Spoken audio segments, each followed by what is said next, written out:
Welcome, everybody. I'm Jasmine Gray. And I'm Matt Wilkinson, and today we're going to be talking about segmentation, ideal customer profiles, and how these are not persona. Right. So, what I'd like to kick off with, Matt, is a quote from Philip Kotler, the esteemed marketer. He said, "All customers are important, but some are more important than others," which sort of comes to the fine point of segmentation, and even further from that to ideal customer profile. And he said, if markets are to be segmented and cultivated, they must meet certain requirements. Segments must be measurable, sustainable, accessible, differentiable, and actionable. I'd fully agree, and I think you can take that even further to looking at actually down to how do you once you've got an idea of your markets, actually even down to key accounts and how you treat accounts and therefore how you market to them as well. So I think it's a fantastic quote from Kotler, as per always, one of my heroes. It's a really interesting challenge, and so often we see segmentation really done at a very high level based on the sort of the end market uses. But I'm curious, Jasmine, what have you seen that sort of best practices in terms of segmentation that goes beyond, shall we say, the end market? So it's really interesting. A lot of companies focus on product market fit, which, don't get me wrong, I think is super important, but I think there also needs to be an equal amount of time and a continuous amount of time on looking at what company is the best fit for your company's products or services and goals.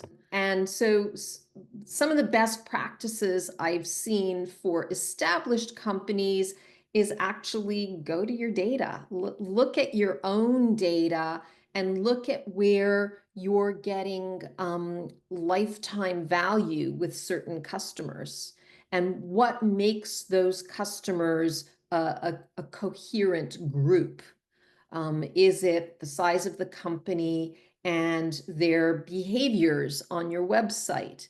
Is it the types of applications that they're involved in and the unmet needs that your customers, that your products and services solve?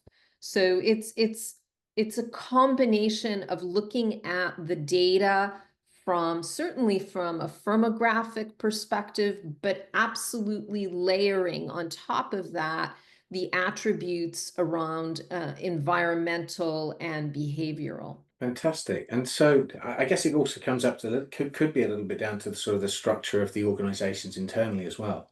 So it could be to do with the nature of the teams, who's involved, who's doing the work as well. This is a team sport. This is not an Hmm. independent department exercise and thought process. It involves sales, it involves marketing, it involves the field applications team. In some cases, it may even involve R&D as well.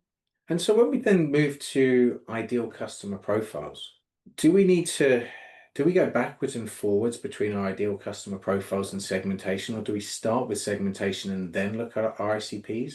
Or do we, how do we, what's the best practice you've seen doing that? Because, obviously there's a nice process where we say, let's identify our segments and then look at the ideal customers within those segments. But actually, is that a sort of a two-way conversation, a bit of a cyclical, sort of iterative process? Yeah, I think that's a great question, and a great pitfall that many companies and commercial teams fall into, that they think it's a linear process. You start with the segments, you're either given the segment or you start with identifying the segment, and then you pull on that thread and go to the ICP. And then typically when they think of the ICP, the only think about the firmographic side, the company size, number of employees, the geography kind of thing. Hmm. But your point is really well made and super important that it's an iterative thing. You may start with the segment and go to your ICP. Then you've defined your ICP, go back to the segment and constantly think of it as a cyclical process. And then depending on your business, this may be an annual process or it may be, an every 6 month process. So it's a bit like the scientific process then, really, where you start off with a hypothesis on your segment, move into a hypothesis on your ICPs, and then you revisit once you've, and you get closer and closer to a model that hopefully fits and delivers value. Yeah, I love that analogy. It is very much like that. In the case of larger companies, your hypothesis can be borne out by the data that you have. Mm. Uh, the data from finance, the data from your website, the data from your conferences that you put on. In terms of smaller companies, you may not have access to as much data. And so in that case, your hypothesis can be tested by going out into the world and actually talking to folks to really hone in on that ideal customer profile. And we should go back for a second, and maybe this is a good transition into personas. Ideal customer profile is the brick and mortar. It is not the person. No, I think that's an incredibly important point. I've definitely had heated discussions when people have started describing an ideal customer profile as a person. And I think particularly, I guess the origin of that starts off a little bit in the B2C world, where actually your ideal customer is your ideal customer and it is a person. Whereas in the B2B world, I think that distinction is incredibly important. And then you can, as you say, you can then go into looking at who's involved in your buying group, who do you need to influence within those ideal customer profiles. And I think a really nice way to almost segment your ICPs is actually making is by, once you've been through that process, is to then look at what characteristics of our ICPs actually contain similar buying groups Mhm. and have similar questions that they're going to be asking. So if we can identify kind of the consistencies between ICP buying groups, that helps us to then sort of segment our ICPs in a different way, maybe or create micro segments that allows us to then maybe target them with in a different way, in a more customized way to really make sure that we can have the impact that we want on both generating new customers and sort of maximizing customer lifetime value. That word personalized is thrown around so much these days, especially with AI. And I think the only way that you can get to the true meaning of personalization is to really understand those ICPs very deeply. And that means getting down to the level of the buying groups. No, absolutely. I mean, I know you can get a lot from account intelligence and looking at what's going on. I think that's really important to understand the pressures that our individual, organizations we're selling to are under. But then it's really about getting beyond the firmographics. Where are they headed to? What are they doing?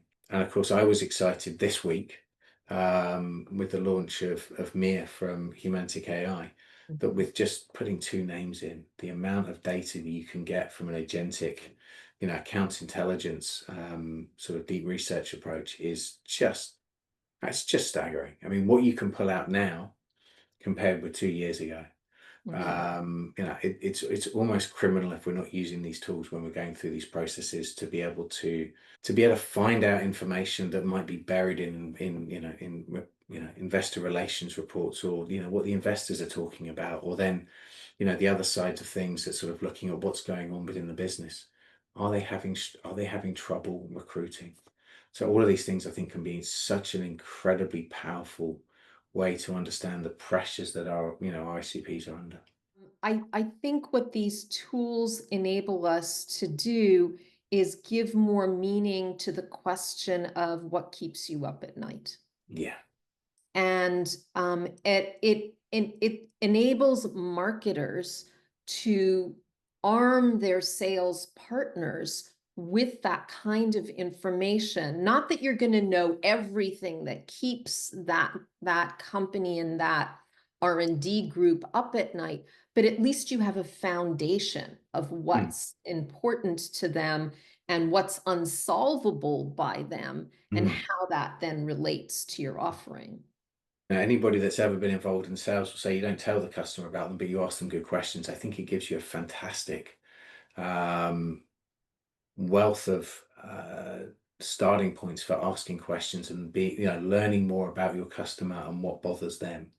And I think that's the really interesting thing, because you can then guide the questions to really understand, well, if A, B, and C are really bothering the customer, then we're able to start figuring out how can we create something that's really going to answer not just their technical problem, but maybe build an offer that actually answers, maybe a challenge with getting capex or opex or whatever it is. Build an offer that actually makes sense for them in that moment. If we sort of become super focused on being practical here for a second, Mm. Matt, um, could you outline 5 steps of what you would recommend somebody in marketing who's listening to this podcast should do to really craft um, meaningful personas? As I said on a recent SAMPS webinar, there's sort of five key steps, and that was focused around account-based marketing. But I think it's the same sort of approach. First of all, try and understand the accounts you're going after. As I mentioned earlier, sort of account intelligence, but you can also use deep research tools now to search across the web to understand the context of your individual ICPs. And it's worth probably doing it at an ICP level individually, and then looking for the trends across those. So you can get to that sort of micro segmentation within your ICPs. Then I would look at using those same sort of approaches to try to understand what does procurement look like in those organizations. There's quite often, certainly for big companies, sort of procurement policies are quite well articulated on the web, surprisingly enough. And you'll find a lot of information about what people maybe have purchased. So you can find out an awful lot about what their buying habits may or may not be, and also get some insight into who's likely to be in those sorts of roles in the buying group. And of course, whenever you're doing any of that research, the insights that you can then build on from the sales teams and that are in the field, get at the coalface, as it were, really getting that insight and marrying those two together can be an incredibly powerful combination. Once we understand who's in the buying group, I think it's really important to understand, well, who is it that we end up having conversations with in these organizations? Who should we be having conversations with? Who do we know that is influencing the buying decision, but never, we don't get to see very often? And who are the key blockers? And I think those other bits are really, really important, because very often it's very easy to build messaging that appeals to the champions as part of a sale, or internal champions that are really that have a problem, that want us to solve that for them. But where I think it's really interesting is what can we do to help influence and support the decision making of the people that we're not in front of. So that might be procurement. What is it that procurement wants to see from a company? Yes, they're going to want to make sure that their product or service meets the specifications, but they're going to have other needs. And so being able to get under those needs is really important. So if we've got an understanding of who we need to influence and why, we can then go away and very often the persona creation process involves sitting people down, and they're sort of making guesswork as to who they are. And so approach that I've been advocating for is to, absolutely take that approach, agree, that's critical to get the teams aligned.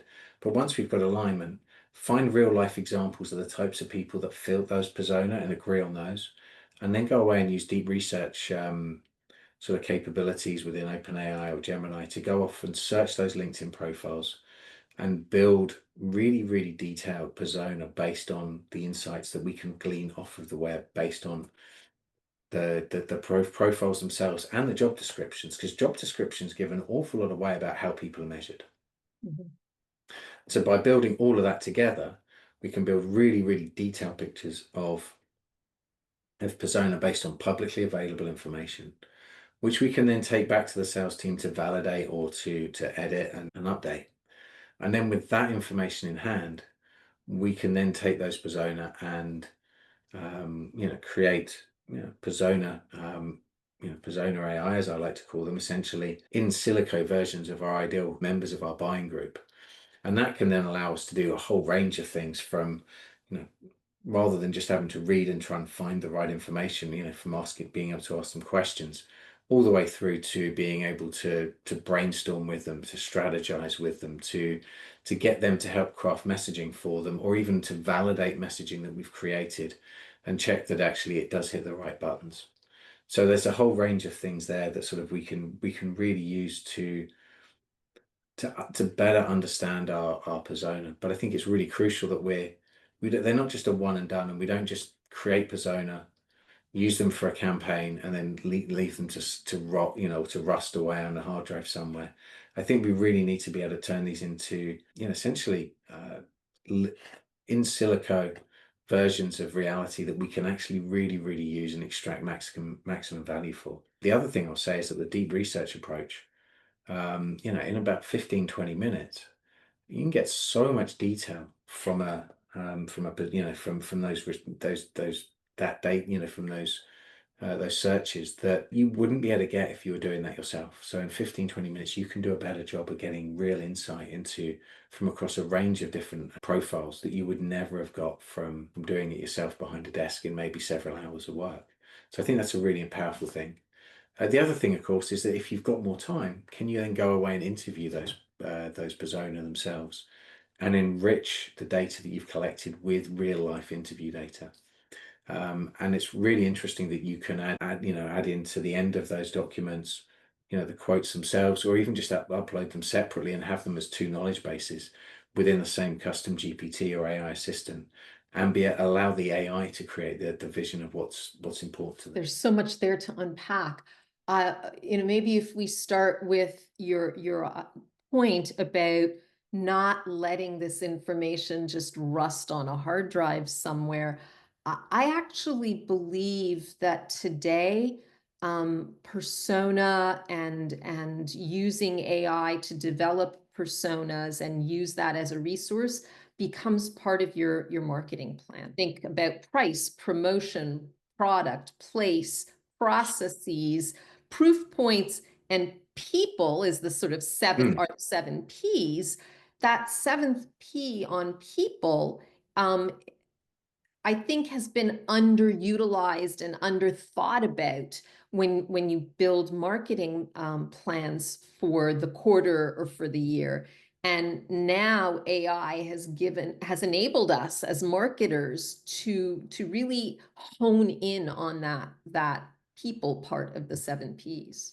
No, I'd agree. I think I do think it adds a layer of complexity in the thinking and planning of campaigns, to some extent, but it also unlocks incredible ability to try to resonate and connect better and more effectively. I think the other side of it as well is that these tools give us a fantastic ability to create faster as well. And so I think that while there's maybe some extra complexity about trying to not just create a segment-led campaign, but maybe a segment, micro segment, based on the ICPs and then the persona in question, it's just then creating forks in sort of the campaigns themselves and trying to figure out how and when you make sure that you've got content to support their role in the buying decision.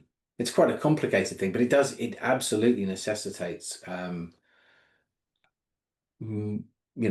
deeper alignment between sales and marketing, more communication. And I think that's one of the things that has always surprised me, is that sales and marketing so often only meet up at quarterly or yearly events.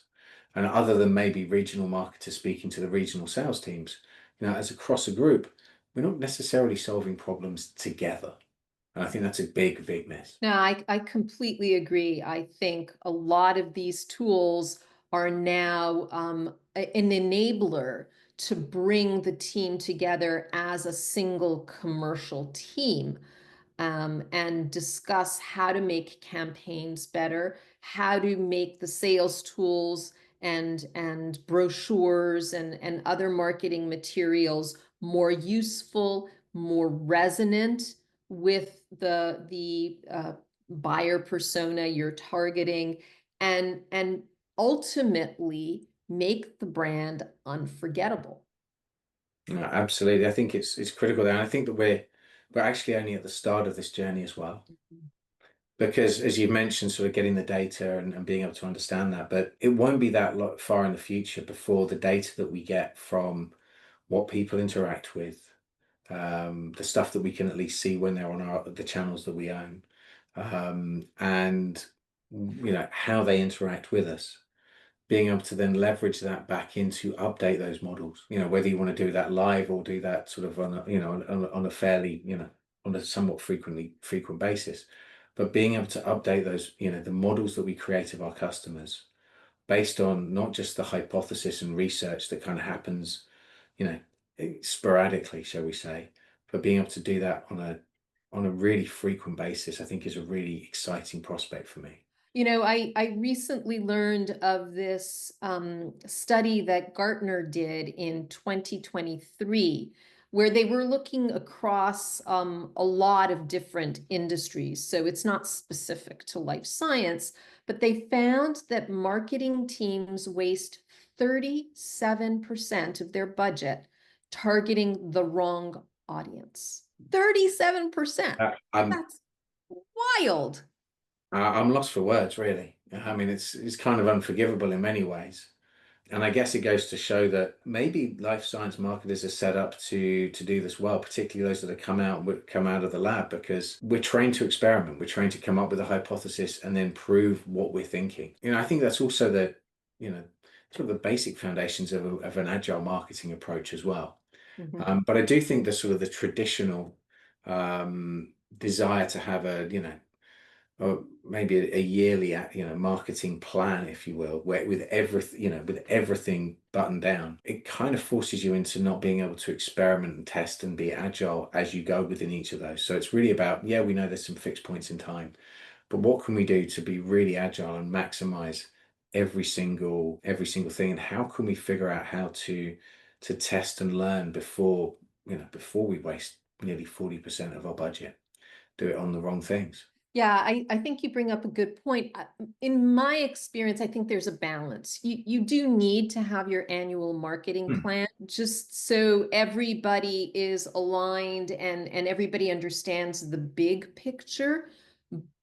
In addition to the fact that within that annual plan, you have to have experiments. You Hmm. have to do what people who are embedded in lean called tri-storming.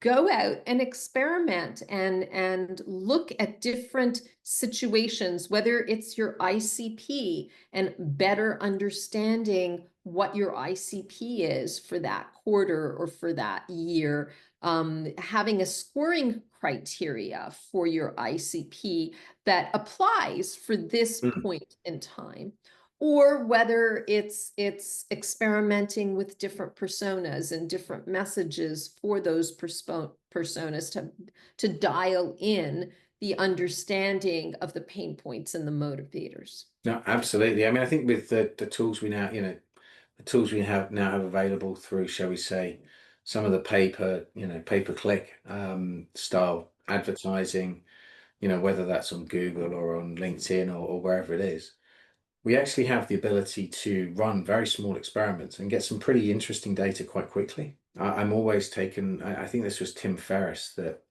came up with the idea of, when he was coming up with the book launch, he'd test the names of the books that he was thinking of Mm. using pay-per-click advertising and set a small budget for each one and see what did the best.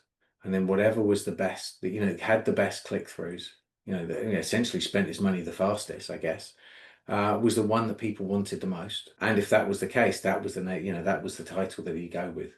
And I think by saying, well, how can we test? If we can approach marketing and list out the assumptions that we're basing our approach on, and look at how can we test those, and then therefore test the market, you know, the messaging and everything else, knowing that we've also got these assumptions. If we can look at testing those things, I think we can make some really big gains just by making sure that we test and learn. I think that's a fantastic take-home message to end this podcast on.